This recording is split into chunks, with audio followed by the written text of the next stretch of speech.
A young boy walks up to his dad and says, "Dad," he says, "do you know the difference between a pack of cookies and a pack of elephants?" And the dad kind of looked at him confused and was like, "No." He said, "Well, then it's a good thing Mom does the grocery shopping." A mom said this: "Cleaning with kids in the house is like brushing your teeth with Oreos." Another mom said this: "At my age, I'm no longer a snack. I'm a Happy Meal. I come with toys and kids." Hey, we are in week number 2 of a series that we're calling "That's the Way the Character Crumbles." And we've been looking at different characters who have the opportunity to fall apart, who have the opportunity to, in the decisions that have been made, they can just crumble. And we looked at Peter last week, and we saw some areas in Peter's life where he just kind of fell apart, but God just reassured him, "I'm still going to use you. You still have a purpose. You still have a plan in spite of everything." And today, on Mother's Day, I want to look at somebody, and her name is Hannah. And I want us to look at this story, and I want us to just be encouraged today. And so 1 Samuel chapter 1, starting in verse 2, Elkanah had 2 wives. And I know for some of you that are younger, you read that and you're like, "Man, that is awesome." But for those of us men that have been married longer, it's not. We do our best just with 1, and we fail often. 2, we would be miserably and fail. And so he had 2 wives. The name of one was Hannah. The name of the other was Peninnah. Peninnah had children, but Hannah did not have children. Now this man used to go up year after year from his city to worship and sacrifice to the Lord of hosts, where the 2 sons of Eli, who were the priests of the Lord. On the day when Elkanah sacrificed, he would give portions to Peninnah, his wife, and to her sons and daughters. But Hannah, he gave a double portion because he loved her. And though the Lord had closed her womb, and her rival used to provoke her and irritate her because the Lord had closed her womb. So it went on year after year. As often as she went up to the house of the Lord, she used to provoke her. Therefore Hannah wept and would not eat. Elkanah, her husband, said to her, "Hannah, why do you weep? Why do you not eat? Why is your heart sad? Am I not more to you than 10 sons?" After they had eaten and drank, Hannah rose. Now Eli, the priest, was sitting on the seat besides the doorpost of the temple. She was deeply distressed and prayed to the Lord and wept bitterly. And she vowed a vow and said, "O Lord of hosts, if you will indeed look on the afflictions of your servant and remember me and not forget your servant, but give to your servant a son, I will give him back to the Lord all the days of his life, and no razor will touch his head." As she continued praying before the Lord, Eli observed her mouth. See, Hannah was speaking in her heart, only her lips moved, and her voice was not heard. Therefore Eli took her to be a drunken woman. Eli said to her, "How long will you go on being drunk? Put your wine away." But Hannah answered, "No, my Lord, I'm not a woman. No, my Lord, I'm a woman." She's a woman.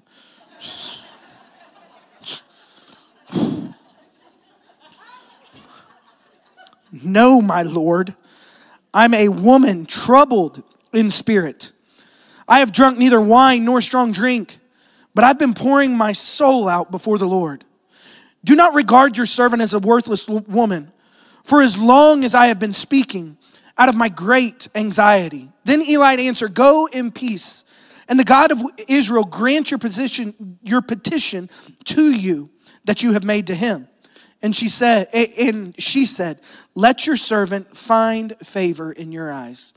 Then the woman went away and she ate, and her face was no longer sad. I want to talk about 3 different voices that we're going to hear. And the first voice that I want to talk about today is this, the voice of blessing. And here's the thing, Elkanah would give a portion of the offering that he had brought, and he would give some of that to Peninnah. And then he would give some of that to her children. But then it says this, that he would give a double portion to Hannah. And when you begin to step back and when you begin to think and you begin to look at this, it doesn't make sense. It doesn't make sense that Hannah would get a double portion. Because in this day and age, if you couldn't have a child, you were considered almost worthless. In some instances, the husband would just put you away. Because being able to carry on the name, being able to carry on the gene, being able to carry on the family was what meant everything. Your name being passed down from generation to generation. And now to have a wife that was not able to fulfill this, she was looked at, she was frowned on in the community, in society. Everybody knew that she couldn't do this. And everywhere she went, she was just looked down on. But it's interesting that right here it says that her husband would give her a double portion. And it says it was because he loved her. See, here's what I want you to understand today. This is a great picture of God to us. See, God doesn't give us what we deserve. God gives us what he desires. God doesn't give you and I what we deserve. He gives us what he desires. See, Hannah didn't deserve the double portion. Hannah hadn't done anything to earn the double portion. Hannah wasn't able to fulfill what she was supposed to be able to fulfill. Hannah was, in all sense of the word, she was barren. She was purposeless. She was broken. But yet, her husband looked on her and said, I love you, and because I love you, I'm giving you a double portion, even though you haven't done anything to earn it. Did you know Hannah's name means grace and mercy? See, here's what I want you to understand today. Favor is not a feeling. Favor is a fact. Favor's not a feeling. Favor is a fact. See, Hannah was blessed not because she had earned it. Hannah had favor not because she had earned it. But she had favor because it was given to her in spite of what she was unable to do. You and I have favor. If you are a child of God, listen, you have favor. If you are a child of the King, you have favor because you understand what Hannah's name means, grace. Do you know what grace means? Undeserved favor. You didn't earn it. You haven't done anything to get it. You haven't lived the best life this past week. You haven't made all the right decisions. And now because you make all the right decisions, God looks down on you and God goes, I'm giving you favor. No, God looks down on you and says, you're a child of the King. So you have favor, period. And some of you are sitting here today and you're saying, I don't feel like I have favor. See, I think if you and I had a conversation with Hannah, we sat down with Hannah and we said, Hannah, did you feel like you were blessed? Did you feel like you had favor? Did you feel like God's hand was all over you? I think Hannah would have looked and said, no, I didn't feel it. Because here's what you have to understand today. Favor is not a feeling. It's not this tingly sensation we get inside. It's not this thing when everything's going right and everything looks right. Oh, I've got the favor of God on my life. Listen, you have God's favor, period, because you are a child of God. God has given the grace to you. Grace means undeserved Favor. You haven't done anything to earn it. Hannah had done nothing to earn this. She just had a husband that looked at her and said, I love you, even though you haven't been able to do this. Even though you haven't been able to provide me with a son. Even though you haven't been able to do what you're supposed to do. See, and some of you walk in today, and maybe you haven't lived the greatest life. Maybe you haven't made the greatest decisions. Maybe you haven't done the best things. But if you're a child of the King, favor is not a feeling. Favor is a fact. And you have the favor of God all over your life. Because here's what I know. That you deserve punishment. But God's favor has given you blessing. You deserve death, but God's favor has given you life. You deserve a curse, but God's favor has given you love. You deserve hell, but God's favor has given you heaven. Man, if that's not something to shout about and just say, thank you, God, I didn't earn it. I don't deserve it. I haven't done anything. God, I know all my mistakes. I know everything I've done. And Hannah's standing there and everybody's looking at her and going, you don't deserve that double portion. Hannah's going, I know. And her husband's going, I know, but I love her. You may be standing here today saying, I don't deserve God's favor. I know, but he loves you. And he gives it to you in spite of it. He loves you. And you get that favor in spite of what you've done to earn it. Thought number 2. The voice of Peninnah. See, Peninnah, obviously her parents did not love her because they gave her that name. What are we going to name her? Huh? Peninnah? What does that even mean? I don't know. It's kind of like a pineapple and apple. Peninnah. I don't know. But it says that her rival used to provoke her and irritate her because the Lord had closed Hannah's womb. So she went year after year. See, some of you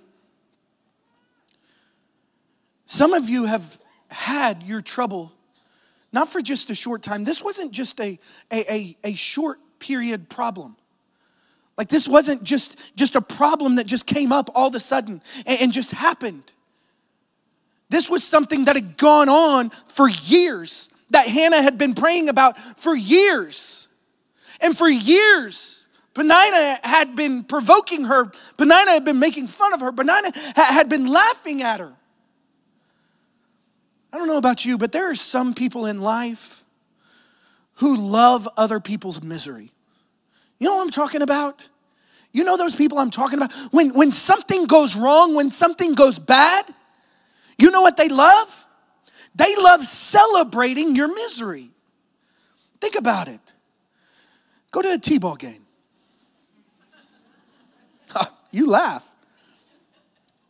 Yeah, you've never seen grown parents celebrate a 5-year-old kid striking out before. Yes! Yes, he's terrible. It's awful. But listen, we like celebrating misery because it makes us feel better about the misery that we walk through. Because all of us are dealing with misery. All of us are dealing with that pain. All of us are dealing with some stuff.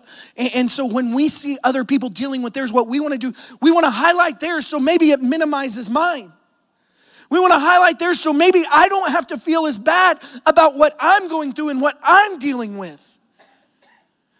And we have these Peninnahs in our life that when we begin to struggle, when we begin to fail, when we begin to fall on our face, they pop up. And they begin to talk. They begin to celebrate. They begin to rejoice because of your failure, because of your struggle, because of your problem. Here's the thing. You have to learn to surround yourself with the right people.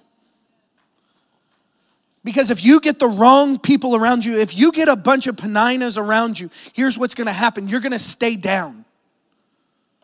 You're going to stay in misery.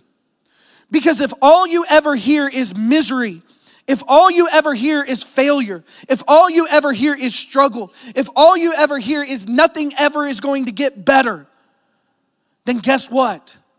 You're going to stay in your misery. You're going to stay in your pain. But if you will find some voices around you, that's why I love coming to church. You know why I love coming to church? One, the pastor's really good. And I'm joking. But worship is great. But do you know those aren't the reasons I come? I come because there's some weeks I'm down, you don't know it. Some weeks are hard. Some weeks I'm carrying a burden. Some weeks I'm struggling. Some weeks it's just all I can do just to get through the doors of the church, stand up here and preach. And when I get to church, you know what happens? Man, my spirit gets built up. Man, I get encouraged. I have people put their arms around me. They don't even know, but they give me a big hug. Man, they tell me they love me. Man, they tell me they're for me. And I just get built up over and over and over and over. And all of a sudden, I may be down, but here's the thing. I get the right voices around me, and now all of a sudden, I begin to get up. Listen, I hope when you walk through the doors of the church, that's the feeling that you begin to get. I hope when you come through the doors, people put their arms around you and you understand. They may not know what I'm going through. They may not know my struggle. They may not know the Peninas that have been talking to me all week long. They may not know what they've been saying. They may not know the heaviness of my heart, the burden that I'm carrying. But I know this. When they put their arms around me, when they hug me, when they encourage me, it builds me up. It lifts me up. It encourages me to keep going. It encourages me to keep fighting. It encourages me to keep battling every single day. That's why I love church. Come on, somebody. Listen, when you get the right people around you, when you're down, they lift you up. When you're afraid, they speak truth. When you have bad news, they pray. When everything seems to be falling apart, you got some friends that help hold it together. And when you're fearful, they help you become courageous. That's what it's like to have the right voices around you. Listen, the Penina voice is this. It's doubt. It's criticism. It's a naysayer. But the right voices that you listen to are faith, hope, and love. When we come through the doors of the church, I don't want the voice of Penina. Man, I want the voice of faith, hope, and love. I want to be built up. I want to be encouraged. I want to know that I can go out another day and I can win and I can conquer and I can be who God's created me to be. And it doesn't matter what people say. It only matters what God says. And now I get around God's people and all of a sudden they start encouraging me. And I start hearing the right voices and I know things can change and things can get better because people are helping me. That's why I love church. The third one is this. It's the voice of prayer. And so here's what's going on. Hannah has been struggling with, she's been praying, she wants a child. I mean, you can imagine. Having a prayer request and that request not being answered. And then the heartache and the brokenness that comes along with not having a prayer answered. It hurts. Year after year. Not just a short time, but year after year after year. That prayer doesn't get answered. So Hannah finds herself back in the church and she's praying. And here's what I want you to understand. There's three things I want you to understand about the way that Hannah prayed. There was an inward prayer, there was an outward prayer, and there was an upward prayer. The inward prayer is this. She prayed from her heart. It says this, Hannah was speaking in her heart. See, what she had been struggling with, what she was going through was clouding the vision of her life. And that tends to happen for all of us. That what we go through is normally the lens that we see life through. That if you have grief, you begin to see everything through the lens of grief. You have pain, you begin to see everything through the lens of pain. You have a broken heart, you begin to see everything through the lens of a broken heart. Well, that's where Hannah is. And here's the thing. Hannah, through this, she had this grief. She hadn't eaten. She was crying to the point that people thought she was drunk. She was in misery. She was bitter. And here's the thing. The problem is when those things begin to be your view, that's the way that you view everything. I went fishing with a group of pastors last year. And while we were fishing, they had told me to bring these lenses. I didn't have the lens, so I just brought a pair of sunglasses. And so while we're standing there, we're on the boat, we're fishing. And they're like, Johnny, you see those fish? And I'm like, no. And they're like, no, they're right there. And I'm like, no, I don't see them. And they're like, they're right there. How can you not see them? And they were like, let me see your glasses. And so they give me theirs, and I put their glasses on. And all of a sudden, when I put their glasses on, I could see what was right in front of me. I could see what I had been missing. I could see the fish swimming around. They had been telling me to cast right over here because the fish were right there. And I'm like, how do you know where the fish are? Like, do you smell them? Like, I don't understand. And they're like, no, you can just see they're right over there. And I'm not able to see like the water moving anyway or anything. They're like, they're right there. Can you not see it? Throw over there. And they're like, you're missing it. And finally, I put those glasses on, and I was able to see. See, the problem is some of us are looking through life with the pain that we're dealing with. And it's clouding the judgment. It's clouding the vision of everything and every decision that we make. For some of you, it's in your marriage. For some of you, it's with your kids. For some of you, it's with your job. And the problem is you begin to see everything that's going on through a lens that you need to take off and you need to set down. See, oftentimes when you're struggling, your struggle becomes your focus. When you're struggling, your struggle becomes your focus. She was barren. She had an enemy. She wasn't good. And so now everything struggles because of that struggle. But luckily, she had a good husband. And this husband, and if he was me, I know I'm coming in, taking the shirt off, popping the six-pack, popping the pecs a little bit, walking in, flexing a little bit, and he just looks at her and he goes, baby, I don't know why you're so sad. You don't need 10 boys. You got me. I'm more than enough man. It's what he says. It's in the Bible. Listen, some of y'all aren't reading the Bible and you're missing it. There's good stuff in there. I've used that line before. But, and here's, everybody laughs, but every guy's like, yeah. I mean, I'd say the same thing. Like, of course. You don't need any more kids. You hit the jackpot with me. Look, you knocked a home run. Like, trophy husband. Why do you need kids? Like, I'm everything you need. You don't need any more kids. Why are you sad? Why are you not eating?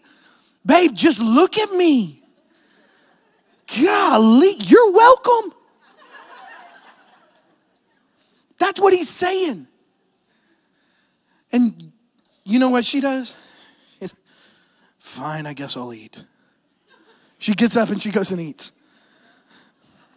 But here's the thing. Oftentimes, when you are walking through misery, you miss the good that's in front of you. And I'm not saying the pain's not there. He's trying to be a good husband for her. He's trying to encourage her. He's trying to help her. He's trying to let her see, I don't know if we'll ever have kids, but here's what I want you to know. We can still be happy and have a great life, even if we don't. But what you're doing is you're focusing on the misery, and everything else becomes miserable because of what you're focusing on. We don't even get to have a good relationship because your focus is misery. And so now what it's done is it caused our relationship to become miserable. And so he's saying, what you need to do is take those glasses off. Put these on so that you can see the good that's right in front of you that you've been missing. I'm right here. Like you're missing it. You're missing what we can have because of what you don't have. And there's nothing we can do about it. How many times do you miss what's right in front of you? How many times do you miss the good that's right in front of you because of the misery that you're going through? The pain, the hurt. He's not saying the pain and the hurt is going to go away. It's not going to be there. But what he's saying is we can still be good in spite of the pain and the hurt. Like we can still get through. We can still work in spite of the pain and the hurt. And so many times we miss what's right in front of us. And so oftentimes, here's the thing. You don't need a new situation. What you need is a new lens. I don't need to get out of the situation. I just need to see it different. I don't need the situation to change. I just need to see it different. Hannah was speaking from the heart. Here's what I want to encourage you. When you pray from the heart. So many times I talk to people and they're like, I don't know how to pray. And I'm like, there's not a manual. Like it's just what's in your heart, just say it and give it to God. See, you don't need to impress God with how much you know. You don't need to try and use big words. You don't need to pray in the King James. These thou God, O greatest thou beest foreverest. Beseech thee, child. Like you don't need to do that stuff. God, my heart hurts. I want a child. God, please. Everybody laughs at me. Everybody mocks me. God, I don't know what I've done. I don't know why I'm here. God, I feel like I've honored you in everything I've done and still nothing. I don't know why. When you just cry out and you just pray and you just talk to God through your heart. See, that's what Hannah did. Because here's the thing. God's not afraid of your prayers. God's not afraid that you're going to say something that he's going to be like, that's a big request. That's a tough one. God's not afraid of anything that you say. If you'll just talk to him from your heart. But here's the thing, if you talk, listen. If you talk, listen. When you make that request, listen to what God has to say. The next one is this, the outward prayer. She didn't pray to impress people. See, she had come in. She finds herself on her knees. She finds herself praying. But the problem is, she gets to a spot to where words won't even come out of her mouth. It's just tears and snot. I don't know if you've ever been in that place before, but it's a bad place. You can't get it together. You just and it's just tears and snot coming down. I did this when Heather and I were getting married. No, I don't know what I was afraid of. But she started, like they opened the doors and she's coming down. They've got me mic'd up. They're trying to play the music for her. Dun, dun, dun, dun, dun, dun. And all they can hear is... Everybody's looking around like, what is going on? And I'm standing there and I've got, snot and just tears coming down. And I was like, I'm done. I'm giving it all up. No, I'm joking. I wasn't. I was like, I'm lucky, the lucky one. But I found myself in those moments where I just get on my knees and I'm just crying and I'm just begging God. And the words don't come out, but my heart is crying out to him, saying, God, I need you. And in those moments, here's the thing. You don't care what anybody thinks. You don't care.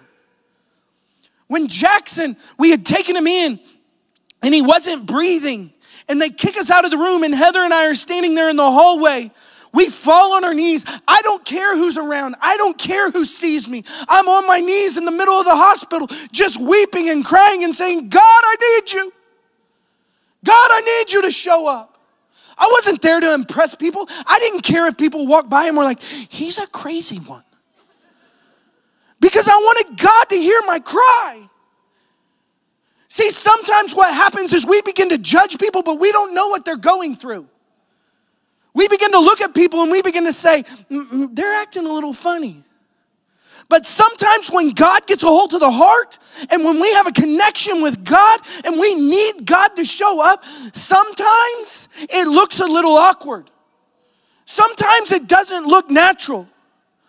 Sometimes somebody comes up here, falls on their knees, and they just begin to weep and they begin to cry because their heart is so heavy and so burdened. And the only place they know is to go to God. I don't know where else to turn. I've tried everything I could. I've tried to do everything I can. The only place I know is just to fall on my knees and say, God, I need you. And sometimes it's not clean. Sometimes it's not pretty. And here's the thing. Hannah didn't care. Hannah wasn't coming to impress anybody. Hannah wasn't on her knees going, I hope people think I'm really holy. I hope people think I love God. She could care less what people think. How many times have you been hindered because you cared more about what other people thought than what you needed from God? How many times have you been hindered? How many times have you been in a moment of worship and you just sensed, I just want to surrender. And this is a posture of just saying, I surrender. To where God, I surrender. But yet, what are people going to think? How many times has God prompted your heart, just grab your wife and come forward and pray at the altar? But you thought, what will people think? They'll think our marriage is in trouble. Who cares? Maybe you're just a good man leading your family.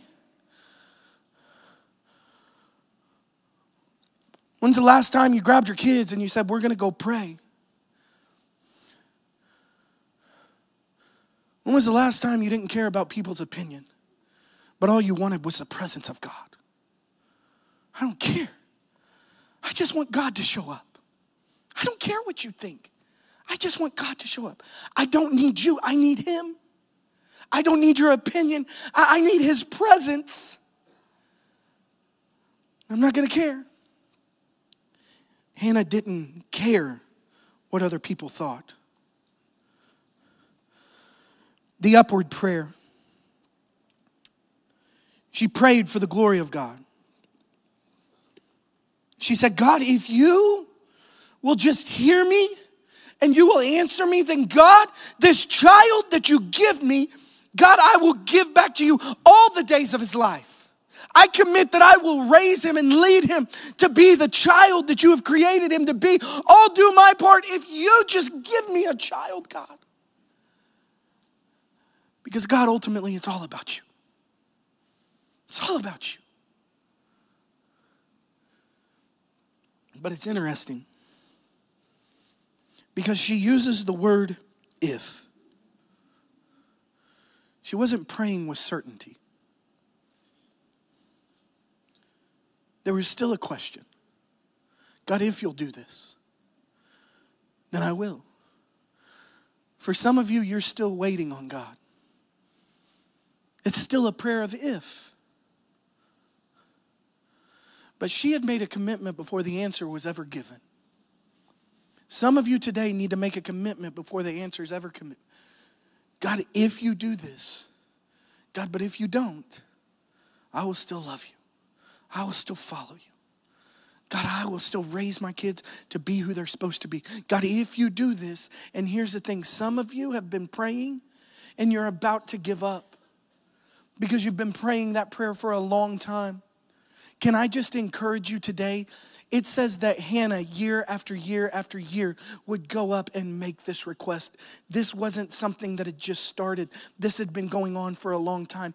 Don't give up on the prayer that you're praying that someday that husband is going to walk through and he's going to come to church with you.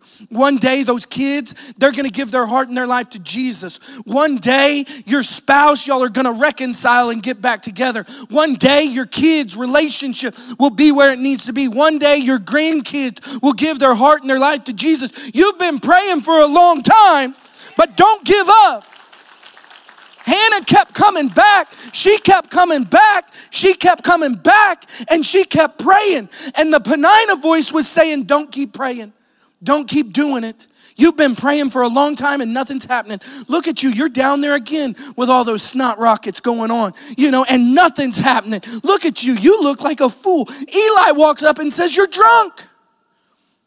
Stop drinking. He says, I'm not. I'm broken. No, I'm broken. Some of you today, don't give up. Don't give up. God's not done. Just because it's not on your time doesn't mean it's not on God's time. God's time may be different than yours. You don't stop praying. Doesn't matter what other people think. Doesn't matter what other people say. Doesn't matter the voices of Penina in your life. You keep coming before God and saying, God, I'm still broken. I'm still coming to you. I'm still crying out because you're the only place that I can come. You're the only one that can answer this. You're the only one that can make this whole. So I'm coming back to you. And so today, maybe today, you just need to hear and you need to know that you're favored by God. A favor is not a feeling, but that God's blessing and God's favor is all over your life because you're a child of the King, because you are in Christ. And if you are in Christ, then you have the favor of God. Maybe you just need to turn off the voices of Penina in your life. They've been holding you back. They've been keeping you down. And you need to shut them out. And you need to start listening to the right voices. Maybe you need to start coming to church more often. Because the voices in the church are going to build you up, put their arms around you, help you, encourage you. Or maybe you just need to get a voice of prayer. And you just need to cry out from your heart. You just need to not care what people think. I'm going after God and I don't care because ultimately it's all about Him. Will you pray with me?